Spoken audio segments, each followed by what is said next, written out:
Rajua phone দিয়ে জিজ্ঞেস করতে হবে বাসা ফাঁকা আছে নাকি ভাড়া দিয়ে আমাকে নক করতেছে 520 কেজি লাগবে 20 না আচ্ছা আমি কমে আসতে থেকে কমলি এই গাড়ির টাকা 30 টা 30টা দিলে হবে না 50টা দলে বেটলি 135 টাকা তোল দেয়া যাবে নি পরে আগে সবটি গাড়ি এই বড় দুই গাছ 15 এই আর বাদ আছে দুই বাদ না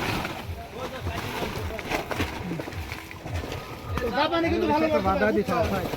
জাপানি দিলাম না দাদা 3 কেজি প্লাস সাহস করে দিলাম যে দিন পারে পারু